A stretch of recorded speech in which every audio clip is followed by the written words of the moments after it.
Sejam bem-vindos ao nosso canal. Nós queremos pedir a todos vocês, se possível, se inscrevam no nosso canal e nos ajude a crescer.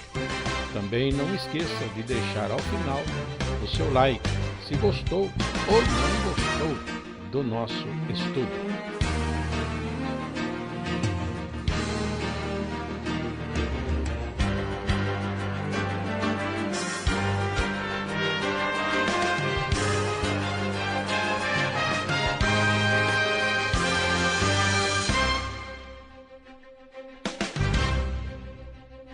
O estudo a seguir é de inteira responsabilidade de seus idealizadores e apresentadores.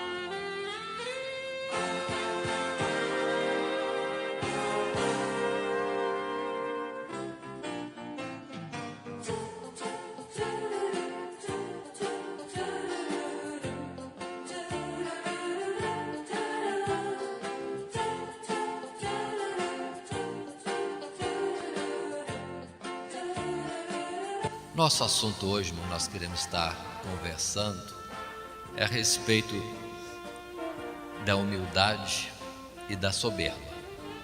É um assunto já conhecido por todos nós, mas é bom de vez em quando estarmos voltando. Estamos mais interessados, sentindo necessidade de nós estarmos trazendo agora nas terças-feiras mais alguns assuntos práticos, muitas vezes por causa do nosso ministério, da nossa forma de ser, em termos da palavra, de conhecer mais a palavra, mais a parte escatológica, etc. Muitas vezes nós tratamos assuntos de conhecimento e nós precisamos muitas vezes de assunto prático para o nosso dia a dia cristão. Estamos começando falando da humildade e da soberba. Irmãos, querendo acompanhar, eu citarei antes os versículos, nós vamos ler para os irmãos procurarem estarem acompanhando. Muito bem. Humildade e soberba. Duas coisas totalmente opostas. Totalmente opostas. Mas vamos procurar, primeiramente, definir o que seria humildade. O que é que os irmãos chamam de humildade? Alguém que é humilde. Nós precisamos fazer diferenciações do conceito no dia a dia do que é ser humilde e a definição correta do que é ser humilde segundo a palavra de Deus. Mas poderíamos estar citando humildade como sendo um sentimento que leva a pessoa a reconhecer suas próprias limitações. Humildade está ligado com modéstia, com ausência de orgulho, ausência de presunção. Isso que nós precisamos estar entendendo. Poderíamos estar falando também que humildade é a virtude com que se manifesta o sentimento de fraqueza, ou pouco ou nenhum mérito, é ter em conta o que em verdade somos. E o que é que somos? E o que é que somos? Pó e cinza, nada mais. Se nós formos ver na Bíblia sobre humildade, quando Jesus falava no Sermão da Montanha, nas bem-aventuranças, Jesus falou sobre os pobres de espírito. É assim que foi traduzido para nós. Mas outra forma mais correta de nós entendermos a palavra bem-aventurados pobres de espírito, porque deles é o reino dos céus, é no sentido da humildade. Bem-aventurados os humildes, porque deles é o reino dos céus. Então observe bem isso particular da humildade. É a pessoa se colocar na devida posição do que verdadeiramente é, e não presumir que é mais alguma coisa do que de fato é. E o que nós somos? Nada. Se não é Deus nos sustentando, Deus operando em nós alguma coisa, retornamos ao pó. Somos pó. Tanto que a palavra clara que temos em Gênesis, que temos em Eclesiastes e outras passagens da Bíblia, como em Salmos, e o próprio Jó considera, de que o que é o homem? O que é o homem? O que é a glória do homem? Porque o homem é como a erva, e a sua glória é como a flor da erva. Murcha-se a erva, cai a sua flor. O homem é erva. Precisamos entender bem isso. E se há alguém que é exaltado, alguém que é grande, enfim, é o próprio Deus. Esse sim. Mas falando agora de soberba, o que é soberba? Entendamos que soberba é o contrário da humildade. É alguém presumir que é algo mais do que na verdade é. É arrogância, é orgulho, aí é soberba. Agora gostaria de inicialmente mostrar que Deus é humilde. Jesus disse que Ele é manso e humilde de coração. Mas Ele, Deus, Ele pode dizer que Ele é o sublime, que habita no alto e sublime lugar, porque de fato Ele é o sublime, o maravilhoso, o todo-poderoso e etc. Mas nós dizemos alguma coisa além do que nós somos, aí já é presunção. Mas tudo que nós falamos em grandiosidade do nosso Deus, ou Ele dizer de si mesmo, não é presunção, porque é uma verdade. Assim vamos entender aquele centurião de Cafarnaum, que reconhecia exatamente a sua posição, porque ele, tendo pedido a favor do seu empregado, e Jesus, em resposta e atenção, vai à sua casa para orar, impor a mão, curar o empregado do centurião. Este sai ao encontro de Jesus dizendo que não era digno de receber Jesus em sua casa. Mas ele diz, e é verdade, não é exaltação, que ele é um homem que tem autoridade, que ele manda a alguém e esse alguém vai, a outra ele diz vem e esse alguém vem, mas ele também está debaixo de autoridade. Então ele sabe a posição dele. Ele poderia mandar aqueles que estavam debaixo das suas ordens, mas sabia ao mesmo tempo que ele mesmo estava debaixo de ordens. E quando ele, vamos dizer assim, entra em presença de Jesus, ele reconhece Jesus. E observe que não coloca Jesus lá embaixo, não, porque ele é o dominador romano e Jesus é o dominado. Mas ele não tem Jesus como homem comum, mas como homem de Deus. Aí fala, não sou digno de recebê-lo em minha casa, basta uma palavra. O Senhor tem autoridade, se o Senhor mandar, o meu servo será curado. Isso é entendermos a devida posição e agir dentro daquilo de que foi investido de autoridade, mas isso não impede de reconhecermos a autoridade de outros, que podem estar acima de nós mesmos. Então considere esses aspectos para entendermos bem humildade e soberba. Agora, normalmente no meio do povo, quando se fala que alguém é humilde, na ideia de muitos vem pessoa que é pobre, pessoa que é ignorante, uma pessoa que está não bem vestida, ou alguém que apresenta um aspecto mais quebrantado.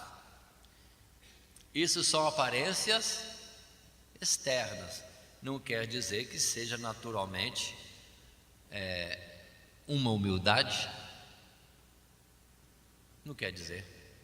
Por isso mesmo que Jesus, quando estava ensinando a multidão sobre a oração, o jejum em particular, ele disse: e quando jejuardes, esta palavra está agora em Mateus capítulo 6, verso 16, e nesse verso Jesus diz: e quando jejuardes, não vos mostreis contristados como os hipócritas, porque desfiguram o rosto, para que aos homens pareça que jejuam.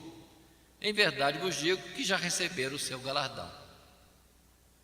Então observe, o mostrar desfigurado, com pó e cinza na cabeça, sentado no chão, com vestes de saco, ainda não é suficiente para dizer que está em humildade.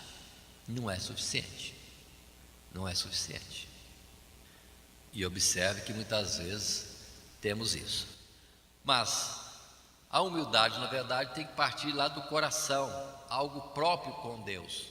É quando Jesus completa essa passagem de Mateus 6, verso 16, dizendo: quando orares ao Pai, quando jejuardes, faz isso em secreto e oculto. Porque o importante é que o Pai veja que existe em nós uma procura dele, uma verdadeira humilhação diante dele. Mas humilhação diante dos homens, para os homens acharem que a gente está em oração, em consagração, e já é procura de uma exaltação em meio de outros, uma boa fama de um homem santo. Cuidado, é sutil esse particular. Mas observemos o Salmo 131. É um salmo que, em poucas palavras, poucos versos, o salmista expressa claramente a sua forma humilde diante de Deus. Uma humildade que não estava, vamos entender, na vestimenta.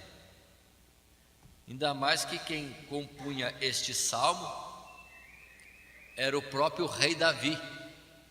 Então imagina Davi com roupas de rei, mas ele escrevendo este Salmo 131, que em seus versos diz: Senhor, o meu coração não se elevou, nem os meus olhos se levantaram, não me exercito em grandes assuntos, nem em coisas muito elevadas para mim. De certo fiz calar e sossegar a minha alma. Qual criança desmamada para com sua mãe, tal é a minha alma para comigo. Espere Israel no Senhor, desde agora e para sempre. Observa a colocação de Davi. E observa outra vez, como disse antes, sutil. Davi, que era Davi, que compunha salmos, deveria também compor a letra como a música, mas ele dizia que o coração não estava elevado, nem os olhos elevados, não procurava grandes assuntos, coisas elevadas para ele, mas sossegava a sua alma como criança diante de Deus. E quantas vezes nós vemos, quando temos que pregar, pessoas que ficam virando o mundo e a biblioteca mundial para poder falar coisas difíceis, para se entender que ele está fazendo um sermão maravilhoso, de autoconhecimento, alta erudição. Mas Jesus falava tão simples, tão simples. Saiu o semeador a semear, e vai palavra tão simples, tão comum, de fácil entendimento para outros. Então, coração que era humilde, Davi podia se expressar assim. Já se alguém tem dúvida de que Davi era humilde, Vejamos pela sua vida, quando comparando a sua atitude com a de Saul. Saul errado, exaltado. Davi errado e humilhado. Fazia questão de falar da sua humilhação, do vexame, do seu pavor de perder a unção de Deus. E não tinha por grave alguém jogar pedra nele, levantar poeira para ele. Deixa, eu fiz pior para com Deus. Fiz pior para com Deus. Contra Deus eu pequei. Muito bem. Nós temos, dentro desse assunto de humildade, o frisar agora que estamos insistindo, entendendo que humildade não é ser simples e também não é ser tolo. Tem gente que acha que alguém não tem cultura ou mesmo é tolo, que ele é simples. É humilde? Não. Humildade é virtude, irmãos. Não é algo que deprecia a pessoa, não. É virtude. Observemos em Provérbios capítulo 1, as primeiras palavras de Salomão, quando ele explica o objetivo dos provérbios.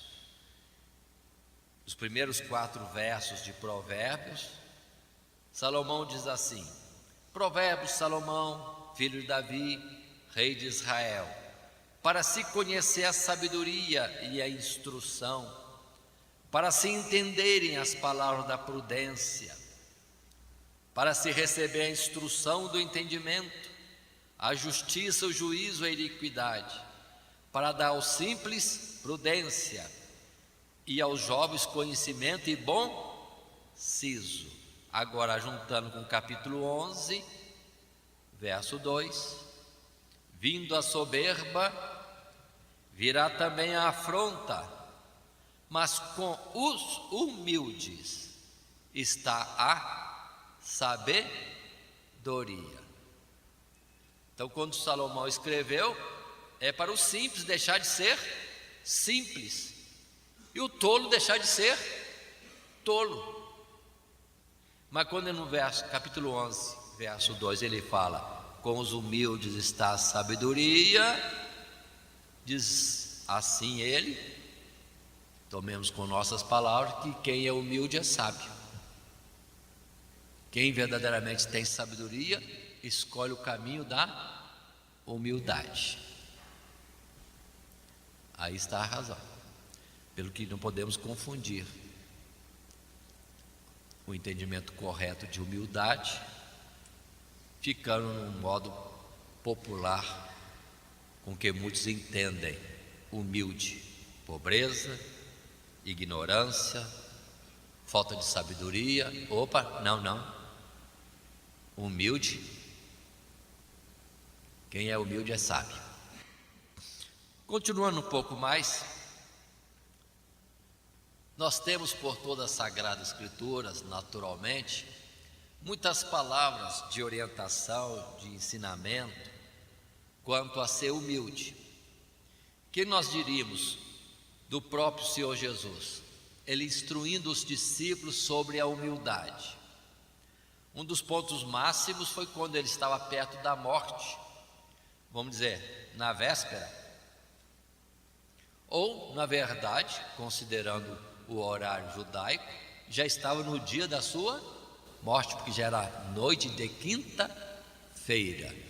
Para nós, noite de quinta-feira, mas para os judeus já era o início da sexta, na qual ele morreu às 3 horas da tarde aproximadamente. Mas Jesus não está aflito, tenso, continua ensinando os discípulos, e é quando ele toma aquela toalha e vai lavar os pés dos discípulos. Humildade, sim, mas Jesus estava procurando ser humilde porque estava fazendo uma cena? Jesus não precisa fazer cena. Porque mais do que lavar o pé, ele ia fazer algo muito mais sério, ia dar a sua própria vida. Então não era cena, não precisava fazer aquela cena. O Calvário falaria melhor. Muito bem. Mas Jesus lava os pés e depois diz para os seus discípulos: não entendeis agora, mas depois entendereis, e como eu fiz, fazei igualmente. Aí mostrar o que cada um cuidando do outro, do seu próximo. Nós vemos ali Pedro, que sempre é afoito, chegou na vez dele lavar o pé dele: de jeito nenhum o senhor vai lavar o meu pé. Parecia algo, né, nobre de Pedro. Mas Jesus também é claro: se eu não te lavar, não tens parte comigo. É sutil, né? Porque muitas vezes nós erramos com Deus e ficamos com vergonha de Deus, não queremos chegar a Deus. Ah, não, estou com vergonha, não mereço o perdão de Deus. Isso aí não é humildade e reconhecimento da santidade, reconhecimento da santidade de Deus. De certa forma é orgulho. É orgulho. Não voltar, não pedir perdão, não reconhecer o erro e confessar isso, principalmente para aquele que errou, né? Ou contra quem errou. Mas ainda bem que ele retrocede logo, né? Dizendo: não, senhor, se é assim, não lava só o pé, não, lava tudo. Pedro estava pronto a tudo. Mas consideremos este ensinamento. E outro ensinamento máximo é o próprio Calvário. Quando nós temos a palavra de Filipenses capítulo 2, quando Paulo, falando de Cristo Jesus, vem colocar para nós de uma forma bem clara o que é humildade. Quando diz: para em nós haver o mesmo sentimento que houve em Cristo Jesus. Com que palavras esteve Paulo falando isso? Começa no verso 3 de Efésios, dizendo assim: não façais ou nada façais por contenda ou por vanglória, mas por humildade. Cada um considera os outros superiores a si mesmo. Não atente cada um para o que é propriamente seu, mas cada qual também para o que é dos outros. De sorte que haja em vós o mesmo sentimento que houve também em Cristo Jesus, que sendo em forma de Deus, não teve por usurpação ser igual a Deus, mas aniquilou-se a si mesmo, tomando a forma de servo, fazendo semelhante aos homens, e achado na forma de homem, humilhou-se a si mesmo, sendo obediente até a morte, morte de cruz. Observe, exemplo de humildade. Mas observe que a humildade está mais colocada dentro da vida prática de nós considerarmos os outros superiores a nós mesmos. Será que isso é fácil de nós fazermos? Ou na hora de uma vaga e os muitos pretendentes, cada um deles acha que é o mais indicado para aquela vaga, e que os outros não são? É um detalhe a ver. E daí vem as disputas, as contendas, e nasce a amargura nos corações, e pronto, aí se estende sem limite o mal. Sem limite.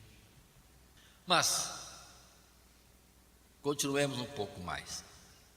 Em Efésios capítulo 4, falando de exortações quanto à humildade, Paulo escreveu assim em Efésios: rogo-vos, pois, eu, o preso do Senhor, que andeis como é digno da vocação com que fostes chamados, com toda humildade e mansidão, com longanimidade, suportando-vos uns aos outros em amor. Observe aqui outra vez o relacionamento de humildade com cuidado com o próximo. Verso 2 diz: com toda humildade e mansidão, com longanimidade, suportando uns aos outros em amor. Em Colossenses capítulo 3, versos 12 e seguintes, de novo, Paulo, já orientando outra igreja, vem falar palavras semelhantes, quando diz, verso 12, Colossenses 3, 12: revesti-vos, pois, como eleitos de Deus, santos e amados, de entranhas de misericórdia, de benignidade, de humildade, de mansidão e longanimidade, suportando uns aos outros e perdoando-vos uns aos outros, se algum tiver queixa contra outro, assim como Cristo vos perdoou, assim fazei vós também. No verso 14 aí de Colossenses, depois vem essa palavra: e sobre tudo isso revesti-vos de amor, que é o vínculo da perfeição. Irmãos, se há verdadeiro amor, a humildade acompanha. É impossível dizermos que amamos quando conosco não está a humildade, quando sempre entendemos que nós é que somos melhores do que o outro. Esse juízo parte de uma falta de amor, de uma soberba. Tem amor, tem humildade. Tem humildade, é sábio. Agora, se falta alguma coisa disso, o que acontece, o que existe, é o contrário, é a soberba. Vamos ver capítulo 18 de Mateus, um fato que aconteceu com os apóstolos outra vez. Se a gente for analisar o contexto desta passagem aqui em Mateus e em outros evangelistas, nós vamos ver que Jesus está falando da sua morte. Vamos para Jerusalém e lá é a morte dele que vai acontecer. Jesus partindo para a morte,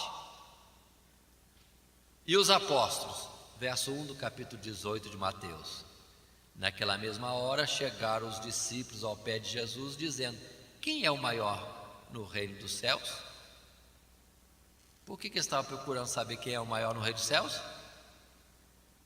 Porque já vinham disputando pelo caminho quem era o maior, quem está à direita ou à esquerda de Jesus no seu reino. E teve apóstolos ali que pediram para a mamãe ir falar com Jesus: mamãe, vai lá, fala com Jesus. Sabe pedir com jeitinho. Quem é o maior no reino dos céus? Verso 2: Jesus, chamando uma criança, a pôs no meio deles e disse: em verdade vos digo que se não vos converterdes e não vos fizerdes como crianças, de modo algum entrareis no reino dos céus. Depois Jesus explica esse negócio de ser criança. Não é idade pequena não, irmãos. Verso 4 diz: portanto, aquele que se torna humilde como esta criança, este é o maior no reino dos céus. Aqui esse detalhe de crianças que eu puxei nesta observação, que se fosse a melhor situação ser criança para ter o reino dos céus, então seria bom que nunca crescêssemos. É para isso que Deus nos chamou, para sermos crianças eternamente? Ou seja, a idade estagnada nos 10, 12 anos? De forma nenhuma. Tanto que em Efésios Paulo fala claro que Deus quer que nós não sejamos crianças, levados pela mão de qualquer um que pegue nossa mão e carregue. Não, mas antes sermos adultos, atingimos a estatura de varão perfeito, mas o coração deve continuar humilde, próprio de uma criança, que aí vem muitas comparações, como o fato da criança não guardar rancor, não guardar mágoa, facilmente esquece os contratempos e tem mais facilidade para outras coisas de relacionamento. Muito bem, continuemos. Em Provérbios capítulo 18, temos uma passagem que diz assim: antes de ser quebrantado, eleva-se o coração do homem, e diante da honra vai a humildade. Observe bem particulares como esse, que Deus nos conduz muitas vezes, irmãos, para um quebrantamento. Sim, para sermos quebrados, vamos falar no português assim mais claro um pouco, justamente para afastar de nós a soberba, para estarmos pelo quebrado ou pelo quebrantamento, vamos dizer assim, mais abatidos, mais humildes, e aí segue-se o que tem que seguir de honra. Leia o verso 18 inteiro. Antes de ser quebrantado, eleva-se o coração do homem, e diante da honra vai a humildade. Agora a gente entende porque muitos servos do Senhor padeceram, e foi um cuidado de Deus para que não se exaltassem, mantivessem ou foram mantidos em quebrantamento. Exemplo de José. José, se continuasse daquele jeito, poderia ser tendente a ter o coração elevado, amado do Pai, tendo sonhos especiais, etc. Mas observe que Deus arranca deste conforto e leva para uma situação, primeiro, rejeitado pelos irmãos, depois, vendido como escravo, vai estar no estrangeiro. Se não bastasse ser escravo, vai para a prisão. É Deus quebrando, amassando este barro José, para que pudesse não se exaltar. Sem dever nada, mas é Deus trabalhando, quebrando, para depois vir a honra. Diante da honra vai a humildade. Interessante que Jacó também, quando ele teve encontro com um anjo, para ele não sair assim muito cheio de si, ele saiu mancando. Foi ferido pelo anjo. Precisava aquilo? Eu acho que precisava sim, porque o anjo não ia errar. Então ele saiu com o coração cheio, alegre, confiante, que agora estava salvo, porque tinha sobre ele uma palavra de bênção, de juramento. Mas como é que ele saiu? Arrastando uma das pernas. É a compensação. Assim na nossa vida também, irmãos. Nós sendo de carne e osso, tão cheio de fraqueza, muitas vezes Deus precisa o quê? Deixar a gente um pouquinho mais miúdo, para a gente não exaltar. Aí vem contratempos, sonhos que não se realizam, enfermidades, tanta coisa, tanta luta, para a gente não ficar crescido em nós mesmos. É o cuidado de Deus. E observe que para Paulo foi falar daquela forma, para ele não se orgulhar, não entrar em soberba, foi-lhe dado um espinho na carne. E nisso vemos que Paulo se humilha diante de Deus, porque depois de orar 3 vezes, ele nunca mais insistiu com Deus. Deus deu a resposta, não insistiu mais. E entendeu. E dizia que se alegrava na sua fraqueza, nas suas tribulações, porque assim melhor se faz o seu, ou se fazia melhor o seu coração diante de Deus. Mas vejamos mais. Lembrei de Tiago. Nós temos em Tiago algumas passagens, de certa forma, fortes. É Tiago dando uma pancadinha firme para que ninguém seja exaltado. Capítulo 4, verso 9. Que diz aí? Senti as vossas misérias e lamentai e chorai. Converta-se o vosso riso em pranto e o vosso gozo em tristeza. Humilhai-vos perante o Senhor e Ele vos exaltará. E dentro do texto da carta de Tiago, ele chega a dizer para o rico que o rico esteja certo da sua humilhação, porque para este mundo não trouxe nada e deste mundo ele não vai levar nada.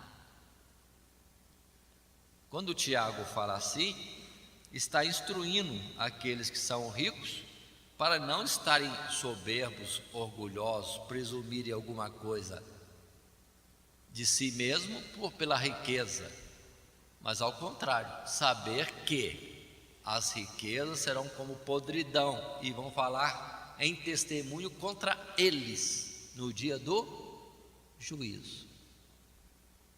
É interessante esse particular, porque fazendo uma analogia com o que nós temos, que aconteceu com Nabucodonosor, no capítulo 4 de Daniel temos esta revelação, que Nabucodonosor vê antes, num sonho, o cortar de uma grande árvore, da qual tinha proveito os animais e as aves do céu, mas a ordem era: corta a árvore.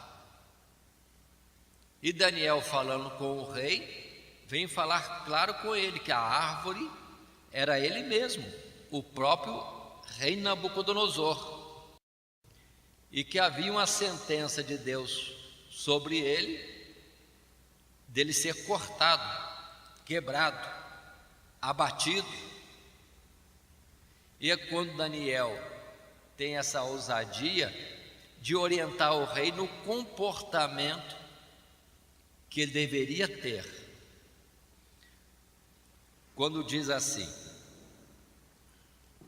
verso 27 do capítulo 4: portanto, ó rei, aceita o meu conselho e desfaz os teus pecados pela justiça e as tuas iniquidades usando de misericórdia para com os pobres, e talvez se prolongue a tua tranquilidade.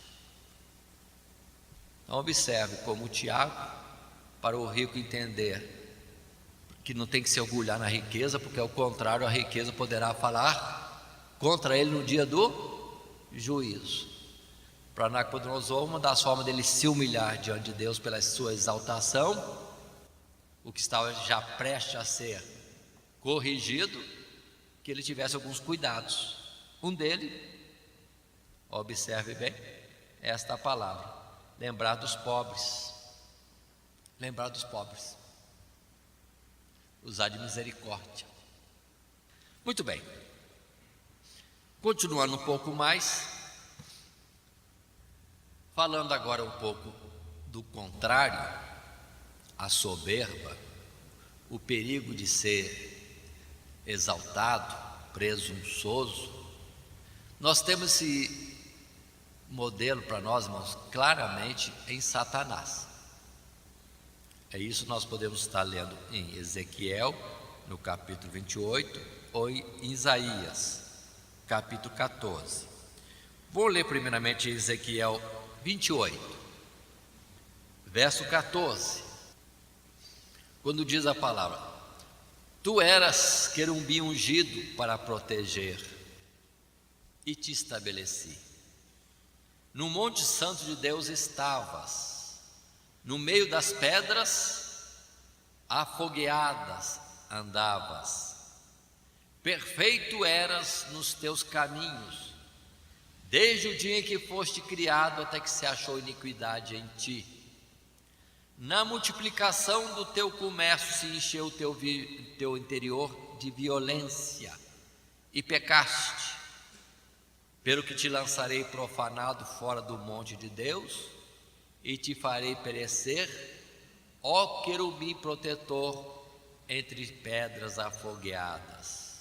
Verso 17: Elevou-se o teu coração por causa da tua formosura, corrompeste a tua sabedoria por causa do teu resplendor. Por terra te lancei diante dos reis, ou diante dos reis te pus, para que olhem para ti. Pela multidão das tuas iniquidades, pela injustiça do teu comércio, profanaste os teus santuários. Eu, pois, fiz sair do meio de ti um fogo que te consumiu a ti, e te tornei em cinza sobre a terra, aos olhos de todos que te veem. Todos que te conhecem entre os povos estão espantados de ti. Em grande espanto te tornaste, e nunca mais serás? Nunca mais serás? Para sempre. E aí nós temos, irmãos, um exemplo contrário a Cristo, na pessoa do próprio anticristo. Cristo humilha-se,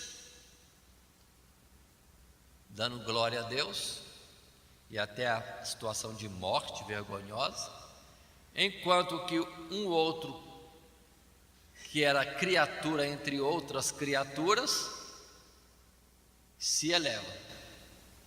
É a palavra que depois temos em Isaías 14, quando este querubim diz: Subirei ao céu, acima das estrelas de Deus, exaltarei o meu trono, e no monte da congregação me assentarei, da banda dos lados do norte.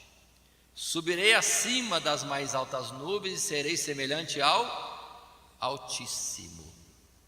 Mas qual é a resposta de Deus? Contudo, levado serás ao inferno, ao mais profundo do abismo. É onde precisa ter cuidado, que esse querubim era extraordinário, mas isso não o livrou da soberba. Pelo que de fato Paulo precisava de uma âncora para deixar ele bem afundado no chão, firme no chão, para não começar a subir, inchar muito, porque é sutil, é perigoso. Aí nós entendemos que quando Jesus multiplicou pães, o povo percebeu aquilo e disseram: este é o rei que nós precisamos, e quiseram aclamá-lo rei. E Jesus, foge dessa honra dada pelos homens. Ele veio para outra missão, para fazer a vontade do Pai e não de agradar os homens.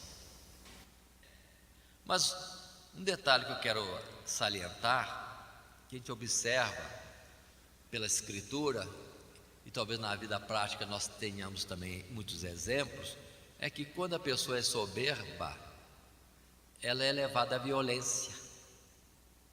Perceberam isso em Ezequiel 28? Ele se engrandece, mas se enche também de violência. Em que sentido? No sentido que ele entende que o outro é menor, que ele é o maior, e quando ele vê que o outro não é bem assim menor como ele supunha, a violência entra. Temos isso em Caim. Quando ele, achando que era o tal, que devia merecer uma consideração especial de Deus no seu sacrifício, na oferta que apresentara, e não tendo jeito, usa de violência com Abel. Qual é a violência que houve lá nos lugares celestiais? Eu não sei, mas agora tragamos para a terra. É quando muitas pessoas, não tendo argumento, apelam para a força. Tem que ser a força. Entra a violência. E observe que o mundo está assim, entregue à violência, que as pessoas que agem desta forma, vamos dizer assim, entendem que eles têm a razão a qualquer preço. É de onde? No assalto, se mata, não tendo em valor a vida de outro, porque a dela está satisfeita com um tênis que ele consegue roubar, com os trocados que ele tira de alguém, e o outro perde a própria vida. E o mundo está cheio de violência, mas coloque antes da violência que o mundo está cheio de soberba, cheio de soberba, demais. Todo mundo acha que tem razão e que ele é que merece alguma coisa e não o outro. De onde vem a inveja depois. Muito bem. Continuando na palavra, Lucas 18, verso 9, Jesus fala na parábola do publicano e do fariseu. Ali também está Jesus ensinando sobre a humildade e a soberba. Lucas 18, 9, Jesus começa dizendo: disse também esta parábola a uns que confiavam em si mesmos, crendo que eram justos e desprezavam os outros. Verso 10: 2 homens subiram ao templo a orar, um fariseu e outro publicano. O fariseu, estando em pé, orava consigo desta maneira: ó Deus, graças te dou, porque não sou como os demais homens, roubadores, injustos, adúlteros, nem ainda como este publicano. Continua ele na sua exaltação, verso 12: jejuo 2 vezes na semana, dou os dízimos de tudo quanto possuo. O verso 13 mostra o outro lado, o publicano.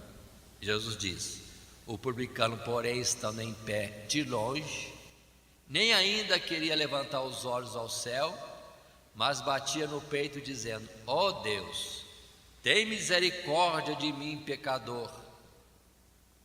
E conclui Jesus no verso 14: digo-vos que este desceu justificado para a sua casa, e não aquele, porque qualquer que a si mesmo se exalta, será humilhado, e qualquer que a si mesmo se humilha, será exaltado. Aí está. A religiosidade do fariseu o enganava, cumprindo as normas, ainda que fosse da própria lei de Deus, isso não o tornava melhor do que outros. Ele se julgava melhor, mas Jesus assim fala bem claro: pelo que, se comparar coisa com coisa, Jesus vai dizer: se o publicano de fato tinha podridão na sua vida, muitos erros, muitas transgressões, o fariseu também, só que a casca externa estava bonita, a aparência de santidade, religioso, sepulcro caiado, mas Deus conhece o interior. E para Deus, que diferença faz de um homem para outro homem? Qual é o homem que está inteiramente perfeito diante de Deus? Mas continuemos. a palavra vai expressar agora. Consideremos que há bem-aventuranças para os humildes. É uma bênção ser humilde. Há benefícios. Em Isaías 57, por exemplo, verso 15, temos o próprio Deus falando pela boca de Isaías, quando diz: porque assim diz o alto e o sublime, que habita na eternidade, e cujo nome é santo, em um alto e santo lugar habito, e também com um contrito e abatido de espírito, para vivificar o espírito dos abatidos e vivificar o coração dos contritos. Espírito abatido, humildes, coração dos contritos, dos arrependidos. Quem tem sincero arrependimento daquilo que comete de errado, Deus está perto. Deus está perto. Aquele que de fato é humilde, Deus está perto. Observe que diferença, né? O alto e sublime, que entretanto está com o humilde e contrito. Muito bem. Provérbios 22, verso 4, fala do prêmio da humildade. Provérbios 22, verso 4. O galardão da humildade e o temor do Senhor são riquezas e honra e vida. Riquezas e honra e vida. Então, se alguém almeja alguma coisa que aos olhos de outros homens possa parecer muito honroso, que pudesse até alguém achar que é uma presunção, mas se deseja, que deseje por uma boa causa, e vigie o coração para estar humilde, porque aí o Senhor pode dar. Mas muitos que almejam altas coisas, em presunção contra outros, não alcança. E se alcança, chega lá, tem uma desilusão, vê que não é nada, esteve em situações melhores, ou outros têm algo melhor do que aquilo que ele buscou. Uma palavra semelhante a Isaías 57, 15, para quem gosta de anotar, está em Isaías 66, primeiros versos. Assim diz o Senhor: o céu é meu trono, e a terra o escabelo dos meus pés. E passando para o verso 2: porque a minha mão fez todas essas coisas, e todas essas coisas foram feitas, diz o Senhor. Mas, final do verso 2: mas eis para quem olharei, para o pobre e abatido de espírito, e que treme diante da minha palavra. Agora, uma situação dupla está no Salmo 138, verso 6, semelhante a essa, mas apresentando o outro lado também. Diz assim o verso 6: ainda que o Senhor Deus é excelso, atenta para o humilde, mas ao soberbo, Deus conhece de longe. Deus conhece de longe.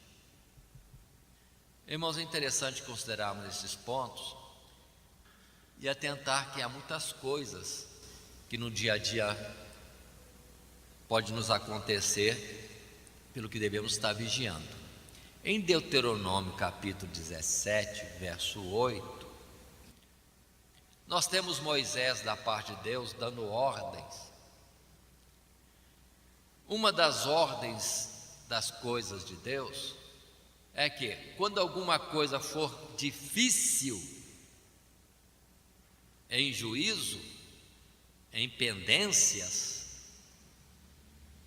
é para essas coisas serem tratadas. Aí Deus diz no verso 9, Deuteronômio 17: virás aos sacerdotes levitas e ao juiz que houver naqueles dias, e inquirirás, e te anunciarão a palavra que for do juízo.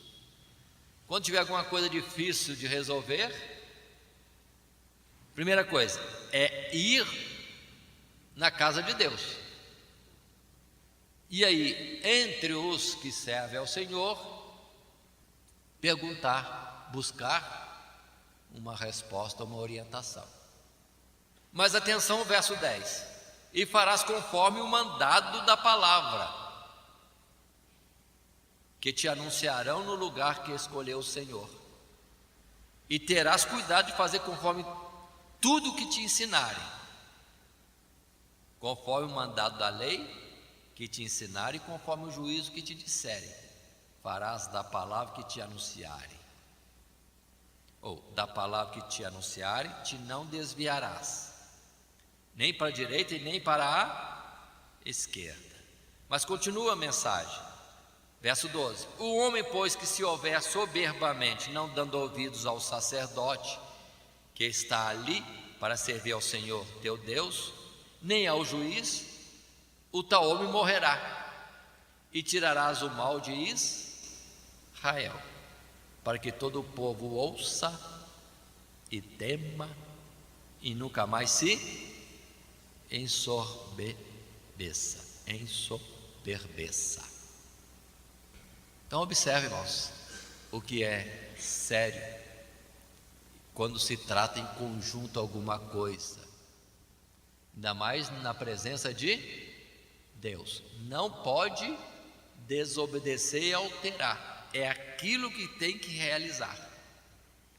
Quem dera que Roboão tivesse lido isso aqui e pusesse em prática, porque chegou num momento difícil, começando o seu reinado, em vez de seguir o conselho dos sábios,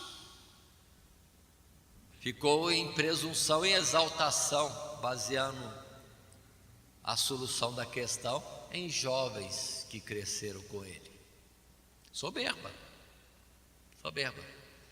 desprezando os velhos, os idosos.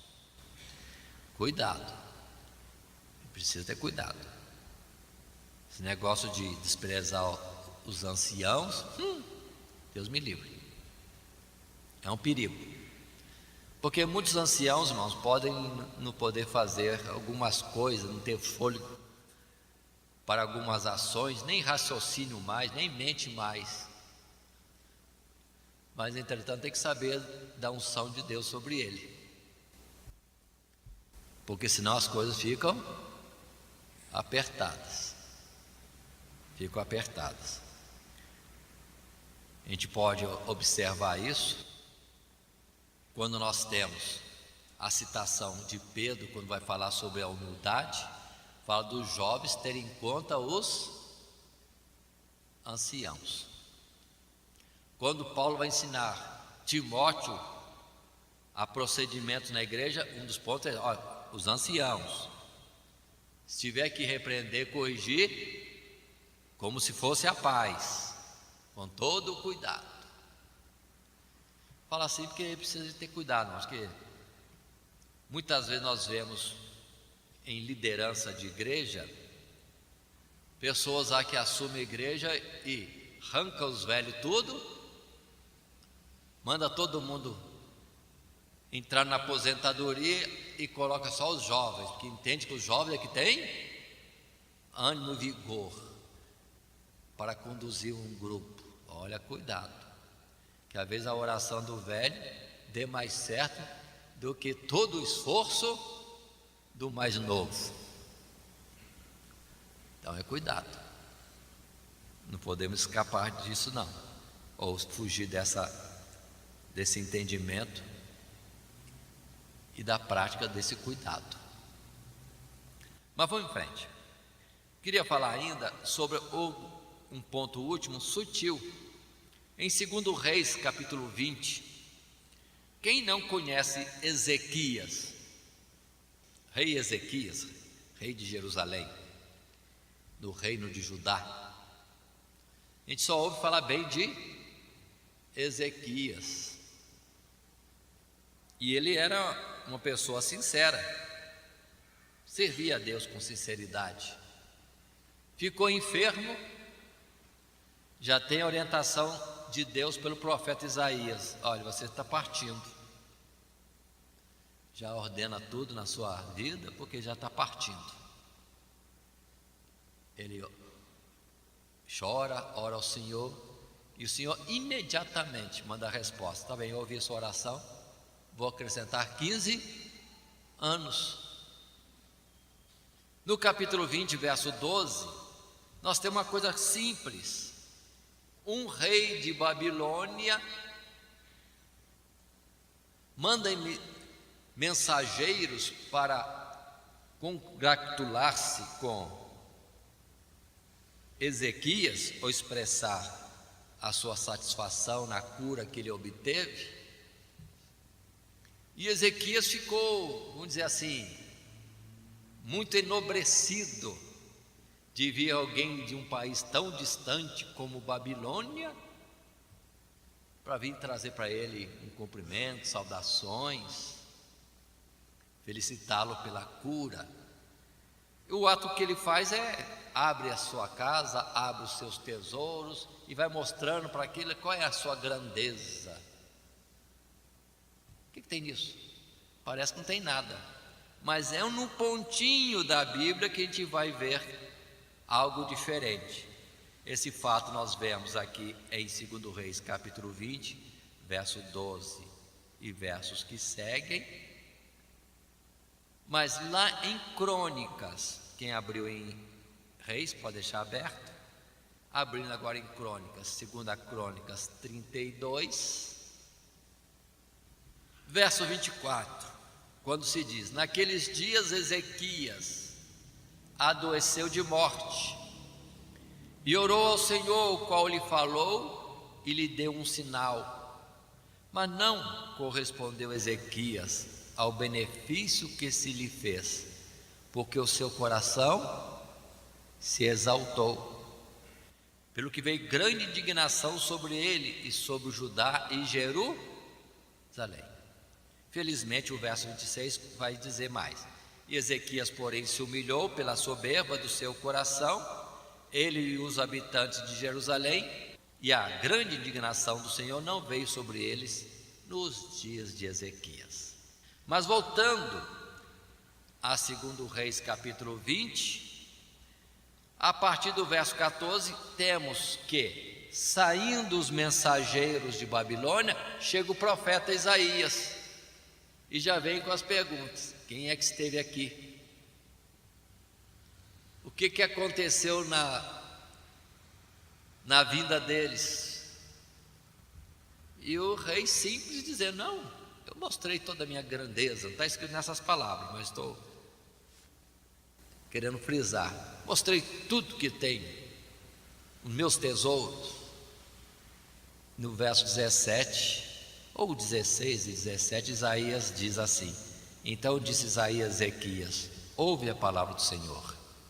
Então Isaías veio com a palavra de Deus: eis que vem dias em que tudo quanto houver em tua casa, com quem tesouraram teus pais, até o dia de hoje, será levado para Babilônia, e não ficará coisa alguma, disse o Senhor.